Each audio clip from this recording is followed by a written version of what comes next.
Hello, I have another message. This is Numbers. Hold on. It is Numbers 22, verse 21, and it's Balaam's donkey.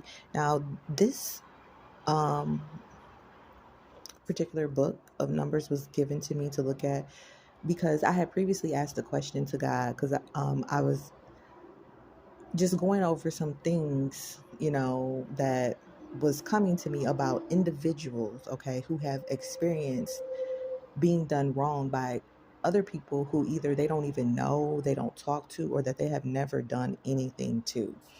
And it was just something that was very heavy on my, it was just heavy. It was a heaviness that I was dealing with because there have been people who went out of their way to really wrong people, and they don't really have a legitimate reason to have come against these individuals. Because like I said, for some of you who have been dealing with this, you don't even know these people, you don't talk to these people, you don't have a personal relationship with these people. Or for some of you, you have been, you do have some type of association to these people or have had some type of interaction with them, but it's like you have not done anything to deserve the type of betrayal, okay, or the type of hatred that these individuals have shown towards you, right?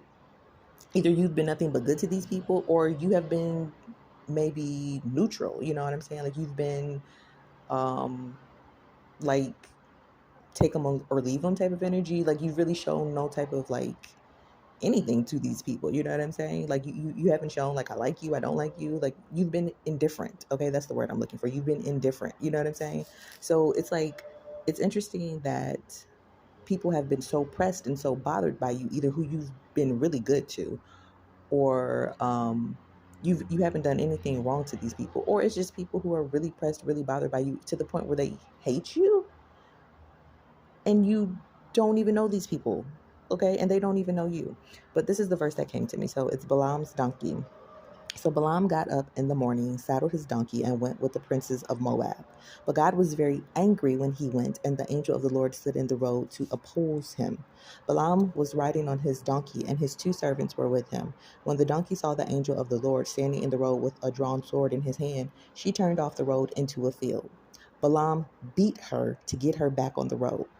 Then the angel of the Lord stood in a narrow path between two vineyards with walls on both sides. When the donkey saw the angel of the Lord, she pressed close to the wall, crushing Balaam's foot against it. So he beat her again. Then the angel of the Lord moved on ahead and stood in a narrow place where there was no room to turn, either to the right or to the left. When the donkey saw the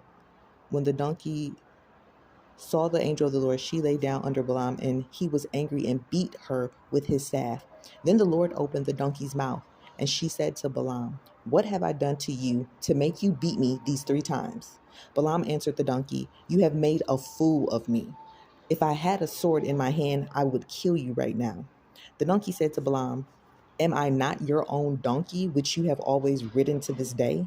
Have I been in the habit of doing this to you?" "No," he said. Then the Lord opened Balaam's eyes, and he saw the angel of the Lord standing in the road with his sword drawn. So he bowed low and fell face down. The angel of the Lord asked him, "Why have you beaten your donkey these 3 times? I have come here to oppose you because your path is a reckless one before me. The donkey saw me and turned away from me these 3 times. If she had not turned away, I would certainly have killed you by now, but I would have spared her." Balaam said to the angel of the Lord, "I have sinned.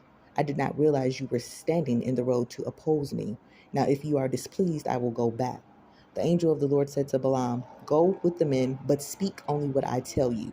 So Balaam went with the princes of Balak. When Balak heard that Balaam was coming, he went out to meet him at the Moabite town on the Aram border at the edge of his territory. Balak said to Balaam, "Did I not send you an urgent summons? Why didn't you come to me? Am I really not able to reward you?" "Well, I have come to you now," Balaam replied. "But can I just say anything? I must speak only what God puts in my mouth." Then Balaam went with Balak to Kiriath Huzoth. Balak sacrificed cattle and sheep and gave some to Balaam and the princes who were with him. The next morning, Balak took Balaam up to Bamoth Baal, and from there he saw part of the people. Hope this answers some of your questions that have been dealing with this. And I hope you have a blessed day.